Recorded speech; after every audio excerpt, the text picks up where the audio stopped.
Salut Taureau. Ce jeudi 13 août, l'interprétation me parvient avec une puissante énergie 999. Et je dois te dire que j'ai l'impression qu'un chapitre karmique important touche enfin à sa fin. L'esprit me montre une personne qui a tiré une leçon importante de ton silence, de tes limites et de la façon dont tu as retiré ton énergie. Honnêtement, cette personne pensait peut-être pouvoir jouer avec cette relation, tester ta patience, repousser la vérité ou te laisser dans l'incertitude émotionnelle pendant qu'elle cherchait à se comprendre. Mais cette énergie 999 révèle la fin d'un cycle. Elle commence à comprendre qu'avec toi, il n'y a pas de place pour les jeux. Ce qui me frappe vraiment, c'est que tu n'as jamais eu besoin de supplier, de courir après les autres ou de prouver constamment ta valeur. Ton énergie a suffi à lui faire comprendre. Dès que tu as pris du recul, cette personne a remarqué le changement. Elle a vécu ce que l'on ressent quand ton amour, ton attention et ta présence ne lui sont plus accessibles. Et voici ce que j'en déduis. L'énergie du 999 symbolise les fins, les leçons, la maturité et l'évolution spirituelle. Cette personne comprend peut-être enfin que pour renouer le contact avec vous, elle doit vous aborder correctement, communiquer honnêtement et respecter tout ce que vous apportez à sa vie. Écoutez, vous lui avez donné une leçon, il est temps qu'elle comprenne qu'il n'y a pas de place pour les jeux avec vous. Un cycle ancien touche à sa fin, la vérité commence à se révéler et l'esprit lui révèle peut-être votre valeur d'une manière qu'elle ne pourra plus ignorer. Passons maintenant à votre interprétation. D'accord. J'ai l'impression que cette personne n'a jamais su clairement ce qu'elle attendait de cette relation. Un instant, elle semblait prête à se rapprocher de vous, et l'instant d'après, elle se retirait. On dirait qu'elle cachait une partie d'elle-même, liée à de vieilles blessures émotionnelles jamais vraiment affrontées ni guéries. Aujourd'hui, je vois quelqu'un qui regarde en arrière avec d'immenses regrets. Ils commencent à réaliser à quel point ils ont laissé l'opinion des autres influencer leurs décisions, au lieu d'écouter leur propre cœur. Ils ont passé beaucoup trop de temps à se soucier du jugement des autres, et il leur est de plus en plus difficile de l'ignorer. Il semble aussi qu'un événement les ait forcés à envisager la situation sous un angle différent. Pour certains, cela a peut-être été de prendre leur distance ou d'établir des limites claires. Pour d'autres, il s'est peut-être agi du moment où cette personne a compris que vous n'alliez pas l'attendre indéfiniment. Quelle que soit la situation exacte, elle les a contraints à s'arrêter et à examiner honnêtement tout ce qu'ils avaient évité. Ils éprouvaient des sentiments très forts pour vous, mais ils ne savaient pas comment les gérer. Au lieu de s'ouvrir, ils se sont constamment mis des bâtons dans les roues. Aujourd'hui, ils se demandent comment ils ont pu en arriver là. Ils souhaitent toujours réparer les dégâts, mais ils ne savent vraiment pas par où commencer. Pour certains d'entre vous, ce lien a peut-être débuté de manière informelle, sous forme d'amitié, ou même dans un cadre professionnel. Ils se sont longtemps persuadés que ce lien n'était pas aussi important qu'il l'était réellement, mais ils ne peuvent plus se convaincre ainsi. Plus ils repensent à ce qui s'est passé entre vous, plus il leur apparaît clairement que ce lien avait une signification bien plus profonde qu'ils ne l'ont jamais admis. Ce qui ressort avec force, c'est qu'ils commencent à comprendre ce qu'ils ont perdu. Ils aspiraient à la liberté de garder toutes les options ouvertes, mais ils se demandent maintenant sérieusement si cette liberté valait le prix qu'ils ont payé. Un profond remords les anime, car ils perçoivent désormais l'importance et la valeur de ce lien avec une clarté bien plus grande qu'auparavant. Ils passent aussi beaucoup de temps à repenser à la personne que vous étiez dans leur vie. Vous leur avez apporté une paix intérieure qu'ils n'avaient pas pleinement comprise ni appréciée à l'époque. Ils ont l'impression que vous les avez poussés à évoluer, même s'ils n'étaient pas émotionnellement prêts à le reconnaître ou à l'accepter lorsque vous étiez ensemble. Parallèlement, j'ai l'impression que des influences extérieures les détournaient constamment de l'essentiel. Je perçois aussi chez eux une volonté délibérée de s'occuper l'esprit. Ils se plongent peut-être dans le travail, la salle de sport ou d'autres distractions, mais rien n'empêche leurs pensées de revenir à vous. Ils ressassent sans cesse de vieux souvenirs et se demandent comment les choses auraient pu se dérouler s'ils avaient fait le bon choix. Des choix différents s'offrent à eux. Plus ils ruminent ces pensées, plus ils réalisent qu'ils ne peuvent plus prétendre que cette relation était insignifiante. Un sentiment grandissant les envahit, s'ils n'agissent pas rapidement, ils risquent de perdre définitivement l'occasion de tout révéler. Cette personne commence à comprendre qu'elle ne pourra jamais vous remplacer. Cette relation est unique et la distingue de toutes les autres qu'elle a connues, ce qui explique l'intensité de ses regrets. Elle sait qu'elle a mal géré la situation et il lui devient de plus en plus difficile de trouver des excuses. Elle est contrainte d'assumer les conséquences de ses propres décisions. Elle sait qu'elle a joué un jeu au lieu d'être simplement honnête et se demande maintenant si elle aura une autre chance de réparer les dégâts. Elle se sent complètement idiote. Elle comprend à quel point la situation est ridicule et un profond sentiment de honte l'envahit. J'ai l'impression que cette personne est particulièrement gênée, car c'est elle qui a changé. C'est elle qui a créé ce regret. C'est comme si elle pleurait sur du lait renversé, alors que vous l'aviez prévenue. Vous lui aviez dit de ne pas le faire. On dirait qu'elle cherche à tout expliquer par un accident, une simple erreur. Elle espère que vous accepterez de laisser de côté, au moins en partie, ce qui s'est passé pour que vous puissiez enfin aller de l'avant, car elle se dit, ce n'est pas vraiment fini entre nous. Et il y a une immense déception chez cette personne, car j'ai l'impression qu'elle comprend maintenant que vous n'avez jamais rien demandé d'elle, si ce n'est de l'honnêteté et de la sincérité. C'est quelqu'un qui reste profondément lié émotionnellement à vous. C'est comme si vous étiez directement connecté. Il existe une forte connexion télépathique, une énergie viscérale qui lui permet de vous ressentir intensément. Je comprends aussi que si vous et cette personne ne communiquez pas actuellement, elle vit ce silence très mal. Cela la blesse car elle souhaite sincèrement vous parler. Vous lui manquez. Et maintenant, cette personne se sent complètement idiote par rapport à tout ce qui s'est passé. C'est presque comme si elle avait fui. Il y a une énergie extrêmement lourde autour de cette lecture. D'accord. Essayons d'y voir plus clair. Sur quoi cette personne a-t-elle consulté? Sur quoi cherchait-elle des conseils concernant le collectif? Devait-elle communiquer ou non? Cette personne était plongée dans ses pensées. Elle se demandait en substance, Y a-t-il encore du potentiel? Cette relation a-t-elle une chance d'évoluer? Elle cherchait aussi des conseils car, encore une fois, elle est prisonnière de ses pensées. Elle ne sait pas si elle doit exprimer ses sentiments ou continuer à tout garder pour elle. Cette personne porte un lourd fardeau d'anxiété car elle a l'impression d'être accablée par des regrets. Cette personne est hantée par ses propres pensées. Elle se demande, dois-je m'exprimer? Dois-je enfin révéler mes sentiments et dire les choses clairement, ou la tension est-elle déjà trop forte? Y a-t-il déjà trop de tension entre nous? Cette personne est très anxieuse car elle est extrêmement stressée par le déroulement des événements, par la façon dont la situation a été déclenchée et par l'ampleur des changements. Elle vous perçoit comme la roue de la fortune. Elle ressent une forte influence du Sagittaire, des Gémeaux, de Mercure et du Sagittaire.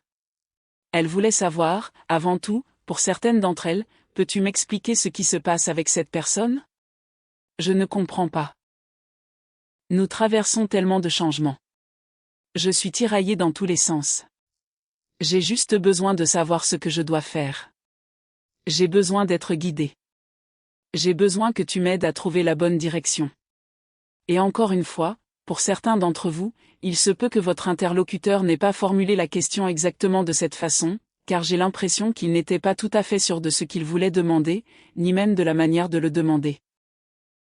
Que voulait-il savoir de ce lecteur ou de cette personne spirituelle au sujet du collectif? Êtes-vous heureux? Cette personne est dévastée.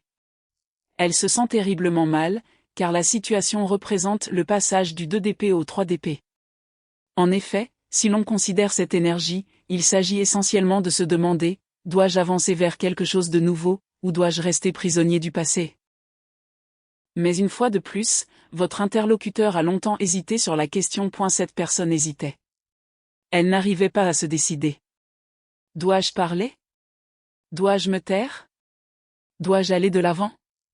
Il s'était écoulé tellement de temps, ou plutôt une telle distance, entre vous deux. Elle n'avait pas pu exprimer pleinement tout ce qu'elle avait à dire. Cette personne vous a demandé si vous l'aviez trahi, s'il y avait eu une intervention extérieure. Elle a peut-être même demandé si vous aviez jeté un sort sur elle. La communication était au cœur de ses préoccupations. Je perçois également que le médium a pu s'agacer, car, quel qu'il soit, il a compris que cette personne ne disait pas toute la vérité. Le médium pressentait que cette personne mentait ou cachait des informations importantes. Qu'a communiqué le médium à l'énergie de cette personne? La tour. Quoi que le médium lui ait dit, ou qui que soit la personne à qui cette personne s'adressait, il pourrait même s'agir d'un consultant ou d'un thérapeute. Il semble qu'ils aient cherché des conseils à l'extérieur pour gérer cette énergie fluctuante, ce mouvement incessant d'avant en arrière. C'est de là que provient une grande partie de leurs regrets.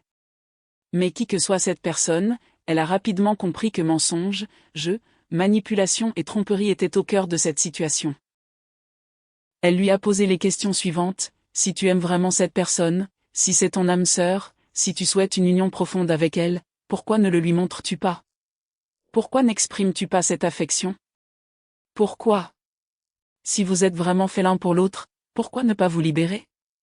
Qu'est-ce qui te rend si vulnérable? Ce qui a été révélé à cette personne a marqué un tournant décisif, un moment charnière dans l'énergie de la roue de la fortune et dans l'évolution de la situation. Un changement radical s'est opéré. Les paroles de cette personne ont tout changé. Comment a-t-elle réagi émotionnellement aux révélations de la personne? Je vous le dis, une partie du problème de cette personne vient du fait que dès qu'on la contredit ou qu'on remet en question son point de vue, elle a du mal à l'accepter. Elle a eu l'impression que son interlocuteur était extrêmement direct. Elle a peut-être même eu l'impression que ce médium la prenait pour le diable, pour une menteuse, pour la responsable de toute cette toxicité. Car le médium lui a dit qu'il vous aimait. Qu'il vous avait aimé tout au long de cette situation. La personne qui lui faisait cette lecture comprenait parfaitement pourquoi vous gardiez vos distances avec cette personne. Elle vous voyait comme quelqu'un d'indépendant, de très attirant et qui réussissait bien dans sa vie. Vous avez une vie bien remplie. Vous avez de l'argent. Vous êtes séduisante. Vous êtes au centre de l'attention. Donc, qui que soit cette personne, elle vous percevait d'une manière très particulière. J'ai l'impression que votre médium lui a montré une photo de vous ou a donné suffisamment d'informations à votre sujet pour que le médium se fasse cette impression. Car quelle était la perception de ce médium concernant la personne du collectif? Il le savait. Il savait que la personne était contrariée parce que c'était elle qui avait tout gâché. Lorsqu'une consultation personnelle a lieu et que quelqu'un me dit « j'ai fait une erreur » et me demande d'analyser la situation, il arrive que je doive avoir une conversation difficile avec cette personne et lui dire « écoutez. Tout le monde fait des erreurs, et ce n'est pas grave. Mais ce qui compte, c'est la façon dont vous réparez les dégâts et dont vous choisissez d'aller de l'avant. Cette personne n'est peut-être plus intéressée parce que vous avez causé trop de dégâts. Vous avez créé trop de souffrance. À un moment donné, il faudra peut-être lâcher prise. Il arrive que, si un médium est vraiment doué, il soit direct et totalement honnête sur ce qu'il perçoit. Et voici ce qui est fascinant. Ce qui est vraiment intéressant, c'est que le médium a compris pourquoi cette personne était si contrariée. Je ne sais donc pas si votre énergie se manifestait de manière extrêmement lumineuse, paisible, joyeuse ou heureuse. Mais j'ai aussi l'impression qu'en regardant cette personne, ils ont immédiatement compris pourquoi ils avaient tant perdu. Je perçois également une notion de contrôle. Quelle était la signification de cette lecture pour cette personne? Car, une fois de plus, elle est confrontée à une décision cruciale. Dois-je lui parler? Dois-je tenter de renouer le contact? Dois-je essayer d'aller de l'avant et de reconstruire quelque chose? Ou dois-je simplement laisser tomber? Est-ce que le collectif est en train de me mentir? Est-ce pour cela qu'ils ont changé? Alors qu'en réalité, c'est elle qui a été malhonnête. C'est elle qui porte le poids de tous ses regrets. C'est pourquoi cette lecture était si importante pour elle. Quels étaient les principaux messages du médium à cette personne? Il lui a dit, en substance, si tu les veux vraiment, tu vas devoir être honnête. Je ne veux pas te perdre. Je te vois. Ils ont dit, je te le dis tout de suite, si tu veux cette personne, tu vas devoir être honnête. Tu vas devoir tout lui avouer et lui dire, je t'aime. Je suis désolé. J'ai fait une erreur. Je t'ai menti. Te mentir me semblait plus facile que de te dire la vérité parce que j'avais peur de te blesser. Mais avec le recul, j'aimerais pouvoir revenir en arrière. Je suis désolé. Alors, une fois de plus, cette énergie se manifeste, indiquant que tu as menti parce que tu pensais que la vérité les blesserait, mais que maintenant tu dois être honnête. Tu dois leur dire la vérité. tu dois être totalement transparent sur ce qui s'est réellement passé. J'ai l'impression que cette personne a même pleuré. Je ressens constamment une pression et une tension énorme autour d'elle. C'est presque comme si elle t'aimait profondément, mais qu'en même temps, elle était terrifiée à l'idée d'être complètement honnête avec toi. Ils ont dit, c'est toi qui voulais la vie de célibataire. C'est toi qui voulais vivre comme ça. C'est toi qui fais semblant d'être heureux maintenant. Et maintenant, ils sont là à dire. J'étais dans le déni parce que je n'étais pas à ton niveau, et ça m'a rendu extrêmement vulnérable. Voilà pourquoi j'ai fui. Voilà pourquoi cette personne est obsédée par toi et pense constamment à toi. On lui a dit que tu essayais de te noyer dans ton travail. Cette personne a peut-être aussi traversé des moments difficiles. J'ai l'impression qu'elle traverse une période très compliquée. Elle a dit que tu étais complètement seul. J'ai aussi l'impression que cette personne est obsédée par l'idée que tu puisses être avec quelqu'un d'autre. Elle était très focalisée sur les personnes avec qui tu parlais et celles avec qui tu sortais peut-être. Et j'ai l'impression que, quelle que soit cette énergie, elle est vraiment bouleversée. Cette personne est extrêmement émotive et angoissée à cause de toi. Je refusais d'admettre notre relation parce que je n'étais pas à ton niveau, et ça me rendait vulnérable. Qu'a dit cette personne à ce lecteur? La vérité, c'est, je suis amoureux, amoureuse de toi. Je suis amoureux, du collectif. Qu'ont-ils dit? Qu'ont-ils communiqué à cette personne au sujet du collectif? Qu'ils veulent s'excuser. Ils veulent réparer les choses et résoudre ce qui s'est passé, mais ils ne savent pas si vous allez accepter leurs excuses, ni même si vous allez reconnaître et croire ce qu'ils vous disent. C'est certainement quelque chose qui a amené cette personne à se demander, est-ce mon âme sœur? Est-ce pour cela que je ressens cette connexion divine? Pourquoi suis-je attiré si fortement par elle? Je ne comprends pas pourquoi ça arrive. Et encore une fois, j'ai l'impression qu'il se demande ce que tu fais. Est-ce que tu vois quelqu'un d'autre? Es-tu heureux sans cette personne? Y aurait-il encore une possibilité? Et j'ai l'impression que tu as affaire à quelqu'un qui éprouve d'énormes regrets. Cette personne se sent extrêmement gênée et a l'impression d'avoir agi comme une idiote en découvrant que l'herbe n'était pas plus verte ailleurs. Cette personne est peut-être même dans une situation où elle boit beaucoup, passe son temps sur son téléphone, le cœur brisé, déprimée et épuisée émotionnellement. Il y a une forte jalousie autour de cette situation. Je ne suis pas heureux dans ma relation actuelle. Je suis malheureux sans toi. Si cette personne est restée dans une autre relation ou s'est mise en couple après vous, c'est qu'elle a fait le mauvais choix et qu'elle en souffre. Elle est insatisfaite de sa situation actuelle. Je t'ai ghosté parce que la situation devenait trop intense et que je commençais à avoir des sentiments pour toi. Je n'accorde pas facilement ma confiance. Vous avez donc affaire à quelqu'un qui était influencé par d'autres personnes. Cette personne avait déjà des problèmes émotionnels avant même que tout cela n'arrive. Je pense que lorsque cette personne a fait le mauvais choix, vous l'avez remise en question. Et en la remettant en question, vous avez peut-être blessé son ego, car vous étiez peut-être l'une des seules personnes à avoir été totalement honnête et directe avec elle. Vous étiez peut-être la personne qui lui a dit « Non, tu as tort. Non, ce n'est pas vrai. Non, je ne veux pas faire ça. Non, je ne suis pas d'accord avec toi. » Il y a quelque chose ici, cette personne réalise que sa façon de gérer les choses, combinée à ses vieilles habitudes, a fini par nuire à la relation. Ses schémas familiaux, son attachement au passé, sa volonté excessive d'être parfait, les restrictions inutiles qu'elle imposait et une organisation trop rigide, au point de s'efforcer constamment de tout contrôler pour satisfaire son entourage.